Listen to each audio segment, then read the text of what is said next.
Assalamualaikum warahmatullahi wabarakatuh. Pada pertemuan kali ini, kita akan membahas tentang konsep dan bentuk bahasa tubuh dalam berkomunikasi.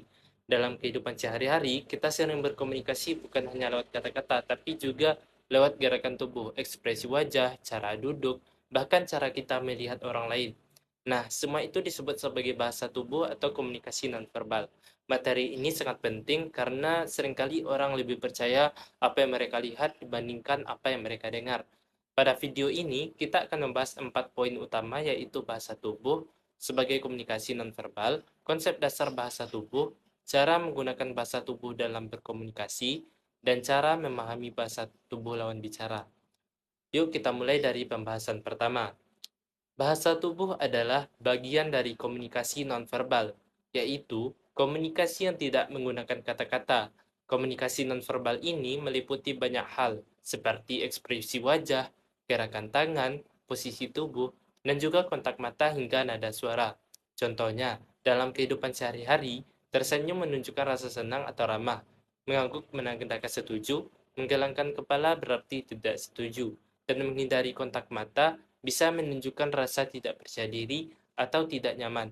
Yang menarik, bahasa tubuh seringkali muncul secara spontan dan juga sulit untuk dikontrol sepenuhnya, sehingga sering dianggap lebih jujur dibandingkan dengan kata-kata. Misalnya, ada seseorang yang mengatakan, saya tidak apa-apa, tapi wajahnya itu terlihat sedih dan suaranya itu lemah. Dari situ, kita bisa menangkap bahwa sebenarnya dia sedang tidak baik-baik saja. Contoh lain saat presentasi. Kalau seseorang berbicara dengan suara lantang, tapi tubuhnya gemeter dan tidak berani melihat audiens, maka pesan yang disampaikan bisa terasa kurang meyakinkan. Jadi, bahasa tubuh itu sangat penting karena bisa memperkuat, melemahkan, atau bahkan menggantikan pesan verbal. Nah, selanjutnya kita masuk ke konsep dasar bahasa tubuh. Yang pertama itu bahasa tubuh bersifat alami dan spontan. Artinya, banyak gerakan muncul tanpa kita sadari karena dipengaruhi oleh emosi. Yang kedua itu bahasa tubuh dipengaruhi oleh budaya dan situasi. Sehingga satu gerakan bisa memiliki arti berbeda tergantung tempat dan kondisi. Misalnya, kontak mata di satu budaya dianggap sopan, tapi di budaya lain bisa dianggap kurang sopan. Nah, yang ketiga itu bahasa tubuh harus dilihat secara keseluruhan, tidak bisa hanya dari satu gerakan saja. Contohnya, seseorang melipat tangan belum tentu dia marah. Bisa saja dia sedang kedinginan atau hanya mencari posisi nyaman. Nah, yang keempat itu adanya kesesuaian antara komunikasi verbal dan juga nonverbal. Kalau kata-kata dan bahasa tubuh selaras, maka pesan akan lebih mudah dipahami dan dapat dipercaya. Sebaliknya, kalau tidak selaras, orang lain bisa merasa bingung atau bahkan meragukan apa yang kita sampaikan. Nah, selanjutnya, bagaimana cara menggunakan bahasa tubuh dalam berkomunikasi? Yang pertama itu menggunakan kontak mata yang cukup agar terlihat percaya diri dan menghargai lawan bicara. Tapi jangan terlalu berlebihan. Nah, yang kedua itu perlihatkan ekspresi wajah. Usahakan sesuai dengan apa yang sedang disampaikan. Misalnya saat menjelaskan hal serius, ekspresi juga harus mendukung. Nah, yang ketiga itu menggunakan gerakan tangan untuk menegaskan poin penting terutama saat presentasi.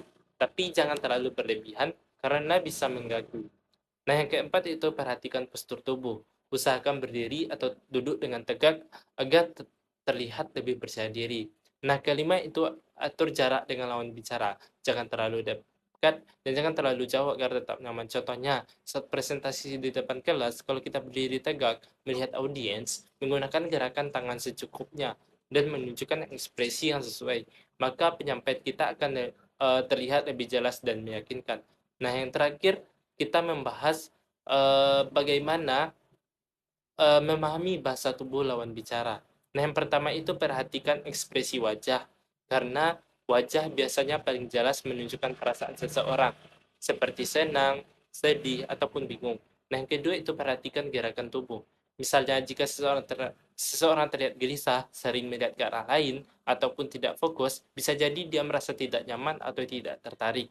Nah, yang ketiga itu perhatikan posisi dan jarak tubuh. Jika seseorang menjauh, mungkin dia butuh ruang pribadi. Sedangkan jika mendekat, bisa berarti dia merasa nyaman.